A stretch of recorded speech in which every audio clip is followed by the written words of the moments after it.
కాబట్టి కానీ ఒక్కసారి మీరు సీసీఆర్ఎస్ కోడ్ ఆఫ్ కాండక్ట్ చూడండి.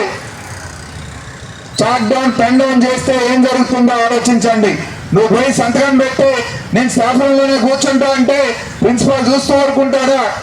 నీకు షోకాజ్ నోటీస్ ఇవ్వడా? మరి వాళ్ళు అఫీషియల్గా ఒక్కరో సీఎం పెట్టుకొని హైదరాబాద్ రావడానికి అంటే మనం చేసే ధర్నాని జరగకుండా విచ్ఛిన్నం చేయడం కోసం ఈరోజు ఆ కార్యక్రమం తీసుకున్నారు. సరే తీసుకున్నావు, నీ ఏడుపేది నువ్వు ఏడు, పక్క వాళ్ళ మీద ఎందుకు నీ ఏడుపు? మేము ధర్నా చేస్తా ఉంటే 29వ తేదీ ధర్నాకి మాకు ఎటువంటి సంబంధం లేదు. ఎవరు అడిగారు నీ సంబంధం? నిన్నెవరైనా అడిగారా? నిన్నెవరైనా రమ్మన్నారా? మరి ఎవరిని అంటే నీకున్నదేంటి?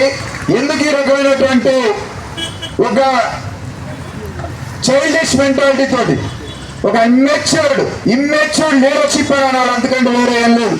ఒక దుబ్బతోటి ఈ రకమైనటువంటి పని చేస్తే ఇది ఉపాధ్యాయ ఉద్యమానికి నష్టం కలిగిస్తుంది. అల్టిమేట్ గా మీరు ఈ పనులు మానుకోండి.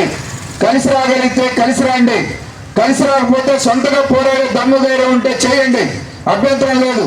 లేదు మీ పద్ధతిలో మీరు పోయి జోకుతాం ప్రభుత్వాన్ని అధికారుల్ని జోకుడు ద్వారానే మేము సాధించుకున్నామంటే మీ భ్రమలు మీకుంటే మీరు ఆ ప్రయత్నం చేయండి, మాకు అభ్యంతరం లేదు. కానీ మాకు తెలిసి ఉపాధ్యాయుల ఉద్యోగుల సమస్యల పరిష్కారం ఏనాడైనా సరే పోరాటాల ద్వారానే సాధించుకున్నాం.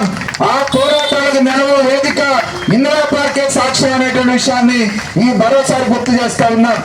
ఇందాక వచ్చిన నాయకులు కొంతమంది చెప్పారు 10 ఏళ్ల తర్వాత మళ్ళీ ఇందిరా పార్క్ గడప దొక్కామని. వాళ్ళకి అది కొత్త. కానీ టీహెచ్యూటీ మాత్రం ఈ 10 ఏళ్ల కాలంలో ఏనాడు ఏ సంవత్సరం కూడా ఇక్కడ ధర్నా చేయకుండా ఉన్నది లేదు.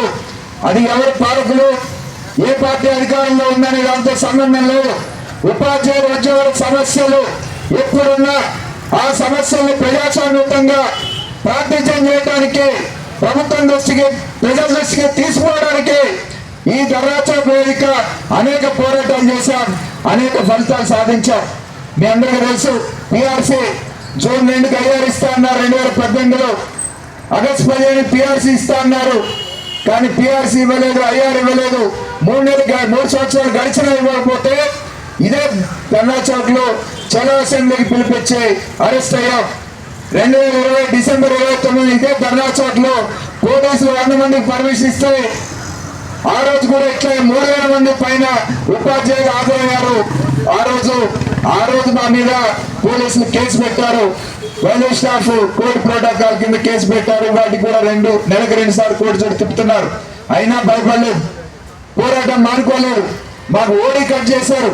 Joint staff council permanent membership ఉండి రికగ్నైజ్ సంఘంగా ఉన్న అధ్యక్ష కార్యదర్శికి 2019 నుంచి